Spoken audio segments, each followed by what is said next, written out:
Hello everyone and welcome back to our channel. Today we're going to be talking about technical SEO. As you know, one of my favorite parts of SEO, I have Mila. He's fantastic. He's really one of these SEOs that go nitty-gritty, details, finding solutions. Fantastic SEO guy, really good in technical and scaling up the technical for the international, right? How we use it in the international, targeting more geos. What are the fantastic, easy, or even difficult technical tricks you can use? Mila, welcome to our podcast. Do you want to introduce yourself shortly? Yeah. Mile Davchevsky coming from North Macedonia. We have worked with Ivana for quite a while now, but my background in SEO counts for over a decade. Started working as a content writer because I have a background in English language and literature, and it kind of segued into SEO naturally, I guess. Everything after that was just drive and ambition, I guess. And I now ended up in iGaming, which I consider personally to be the most competitive industry SEO wise, by far. For sure, for sure. We're cutthroat here. But as well, we are nice to each other, right? Like we have got the competition, but then we are warm to each other, we help each other, and we don't backstab each other. So that's a very nice thing about iGaming SEO. Definitely. I don't see this welcoming nature from other SEO niches. Yeah. Anyway, we're going to be talking about technical to scale up for international. So what would be your opening thing? What would be like a must have for technical SEO I mean, to target more international, more geos with one website? the obvious must have is the foundation. Which is, I mean, fast site that goes without saying. Fast site, which is crawlable by Google bots, and now you already start branching out it. Whether you're an operator, whether you're an affiliate, operators suffer a lot from JavaScript issues, right? And yeah, I mean, the base necessities for international would be uh, fast site, proper hreflang structures, proper canonicalizations, proper even strategy about what you will be targeting where. Um, where you want to target locale plus language, whether you just to target language. Some smaller countries would benefit more, but I guess without the geo tag included. So there are quite small things to pay attention to, but at the end of the day, the basic stuff needs to be there. So if I were to pick, proper hreflang structure would be my go-to, because without that you don't have international SEO. It's a simple. As you are saying, we have got lots of JavaScript and that leads to tons of problems on operator side. So we'll be linking in the bottom to a video where we are explaining server-side rendering, client-side rendering, dynamic rendering. What are the issues? How you spot it? Because a lot of people still don't know this. But what are your biggest issues you found with actually client-side rendering as we're talking about JavaScript here? What is the usual, again, kind of for you? The usual is pre-render, because that's the service I use the most, right? Just having brain fart and just kind of decaching the whole site and not recaching it. And it's a hard thing to spot. We do have some monitor set up, but at some points in time they slip through the cracks, right? So the actual rendering of sites is the big issue. Of pages is the biggest issue. The second big issue is the massive differences between the client site render page and pre-render type as services render page. You cannot cache it properly, that's for sure, especially things which are behind accordions and stuff like that. So it kind of looks wonky, I guess. Behind it, below the hood, Google does some minor penalties for these discrepancies, because it's borderline cloaking, if you ask me. But I mean, we make do with what we have. As you mentioned, like server-side rendering is the best solution, but not many operators can undergo such a fit, because it requires massive development work, especially with already established frameworks that they are using most of the times they do not support server-side rendering and it requires massive refactors, even reworkings from the ground up.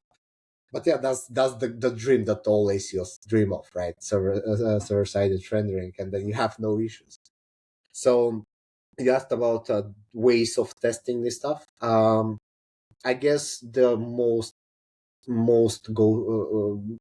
usual way to do this is just to do a Google bot user agent crawl of the site. Typically, we use Screaming Frog. A more premium tool would be Jet Octopus. Both do the same thing. Jet Octopus is a bit better because it introduces server logs in the mix as well. But at the end of the day, what you want to do is just see your website the way Google sees it. Um, Jet Octopus also, I guess even Screaming Frog with a bit of tweaking, supports like comparison between non-JavaScript and JavaScript sites, or even rendering JavaScript manually and then through the scraper and then using the pre-rendered version and see the differences between those two. So a lot of issues to take in, not issues, but challenges to take into consideration. But at the end of the day, it's testable, it's difficult to work with, but it's something that, especially in iGaming, we need to learn to live.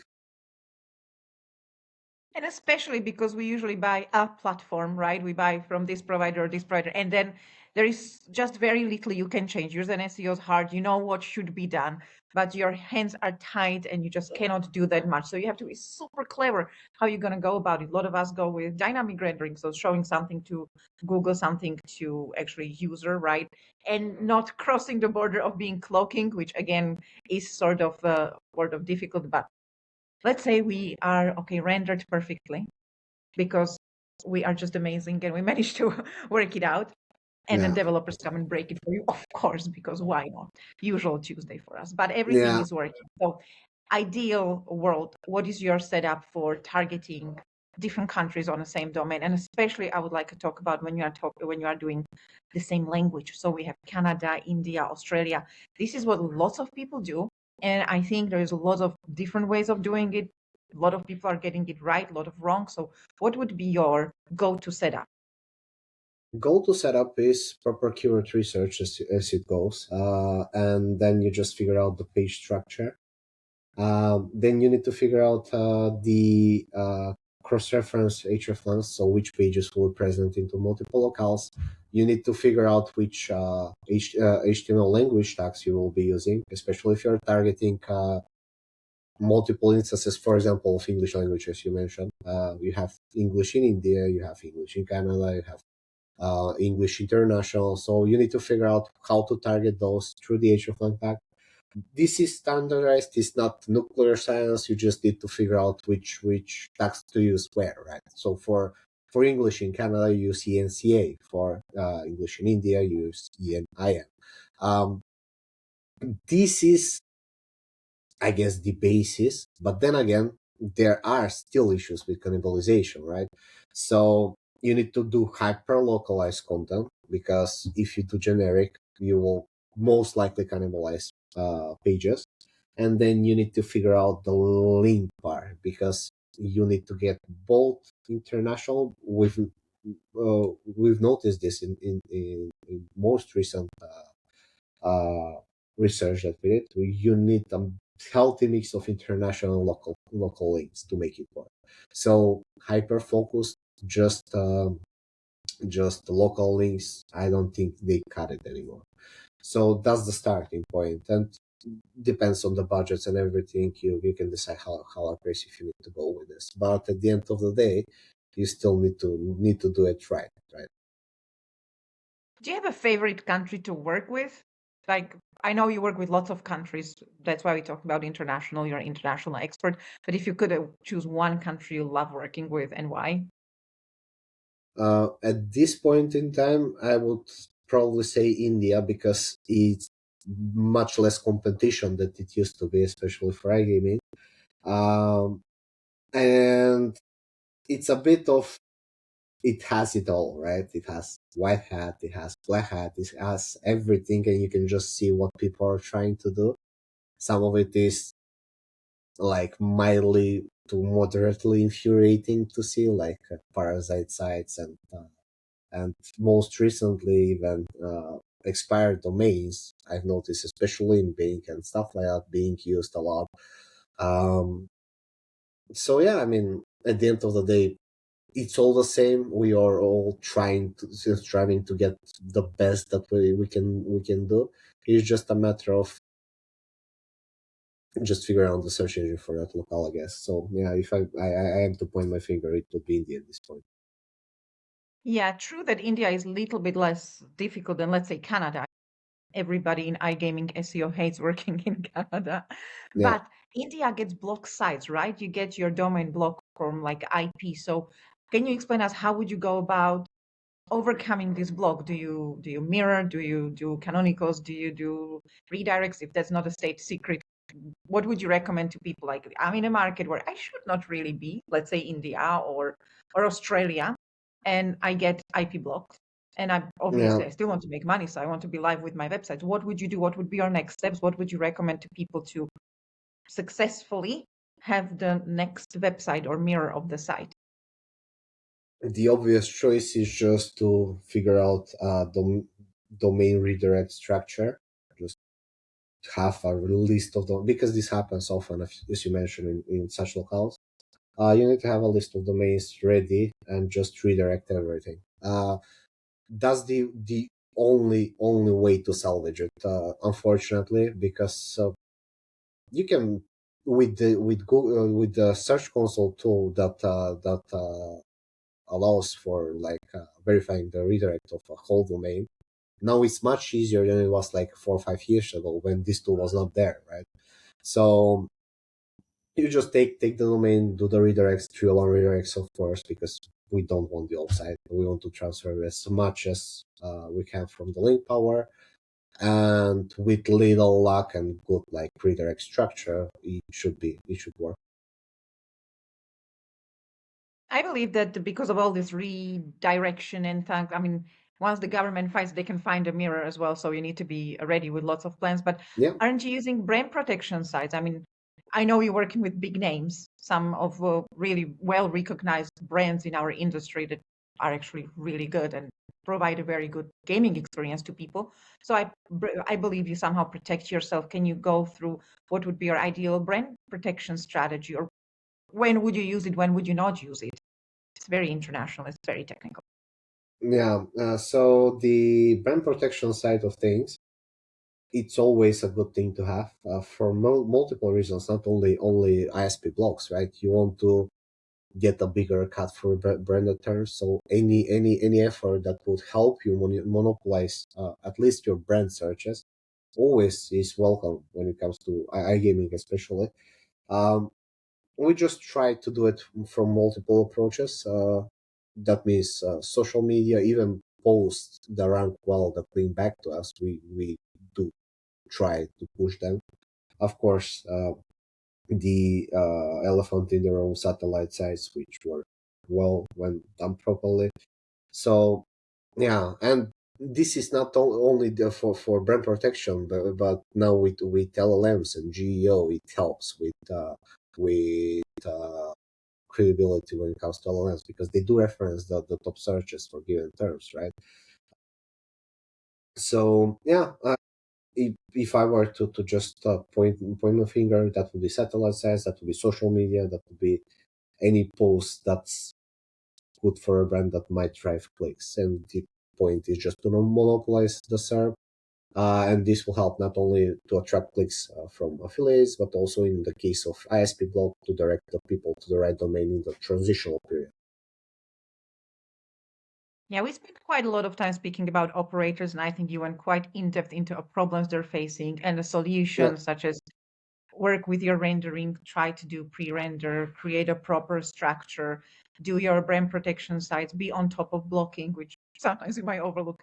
But people might not know you actually coming from affiliation, you work with the affiliate sites before.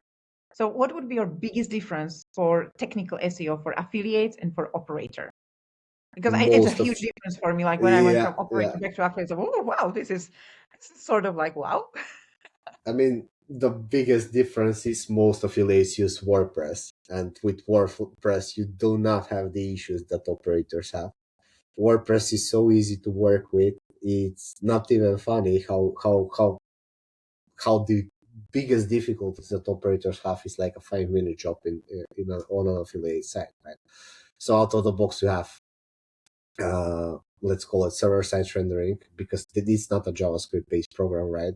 CMS, I mean, and yeah, you have plugins that just allow you with a single click to enable multiple functionalities, page speed optimizations, which require a lot of development work when it comes to like headless CMS. So the biggest difference on the tech side is that you have everything out of the box with the right team. You can make a very, very optimized site with very little work on every level optimized. I mean, page speed, international, uh, crawlability, everything.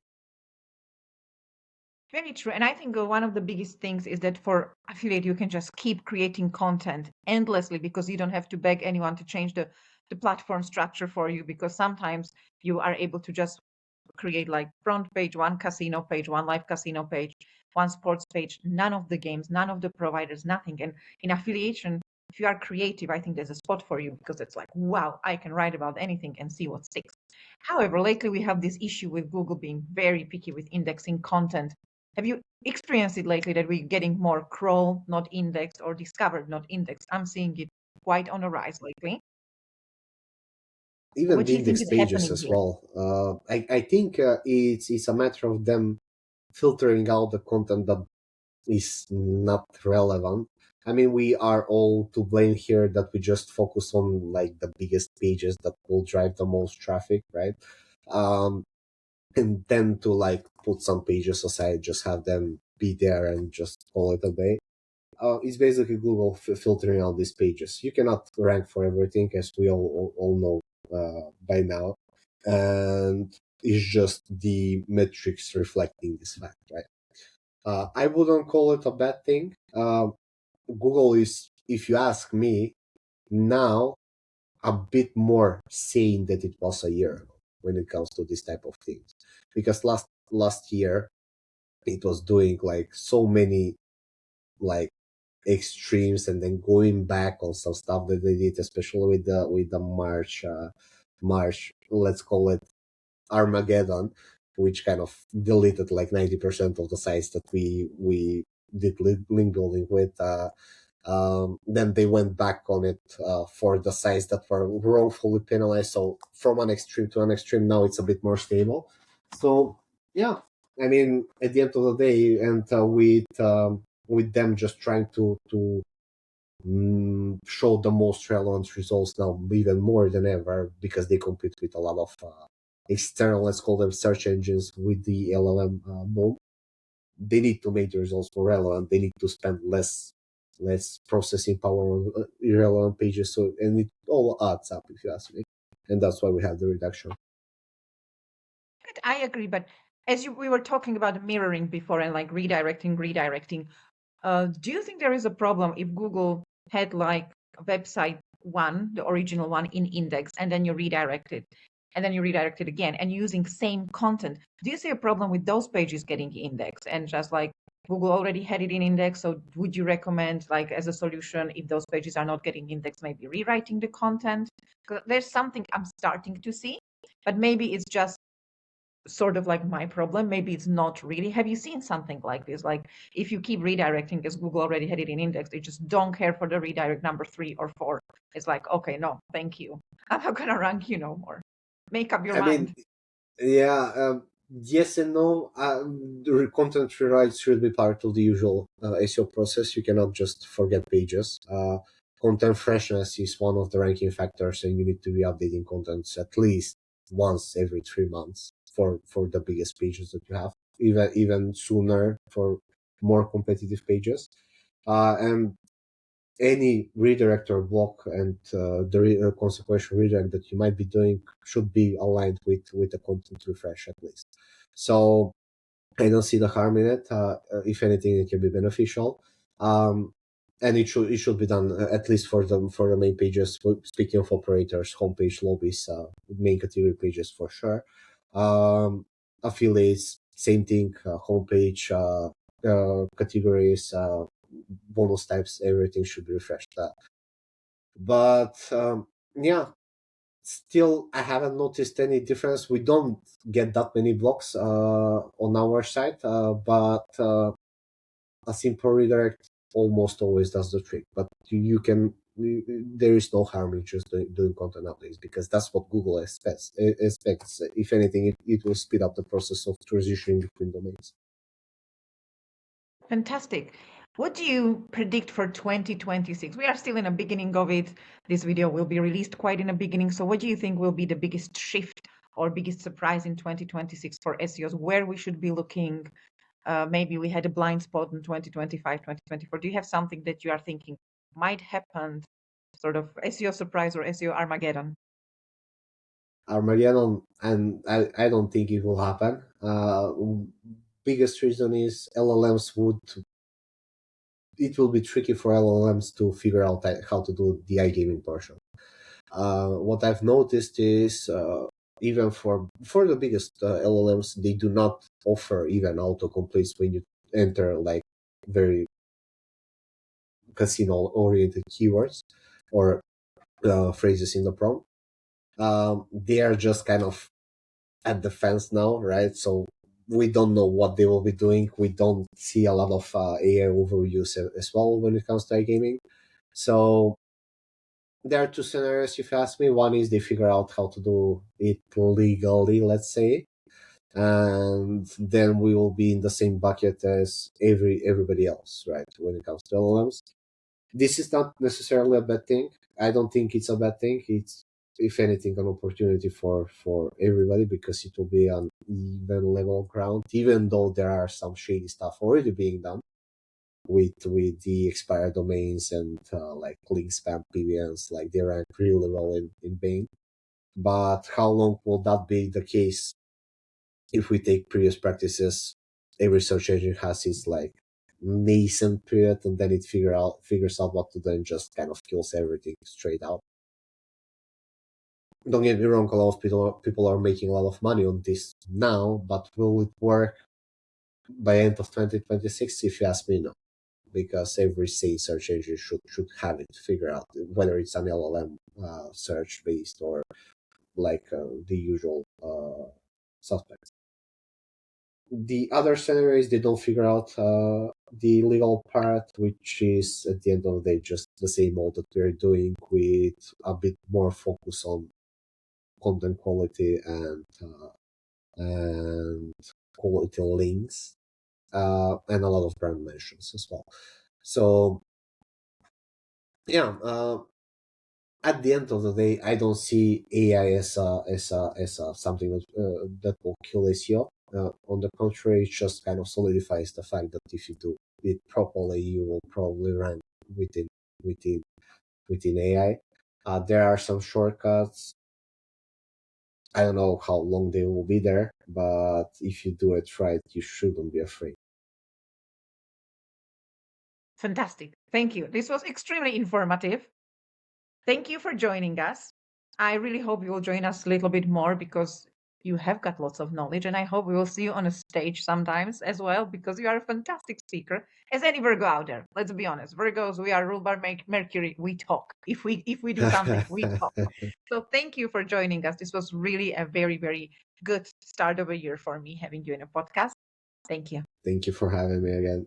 It was a pleasure, and yeah, uh, just as a final sign off, just yeah, I mean, at the end of the day, it's iGaming will be doing like some attempts to cut the corners, but just don't overdo it. I know that AI is just the biggest fad right now, and people are just trying to focus in it. But if you consider your numbers for most iGaming verticals and even markets, it's less than 1% traffic, right? So it's a huge what if right now. Just focus on doing proper SEO at this point, and if you can squeeze in AI specific optimizations, do it, but don't have it be the driver of your whole strategy, because a lot of speculation. Nobody knows what's the thing that works, right? uh, you might neglect basic stuff, which at the end might be counterproductive. Fantastic. Thank you.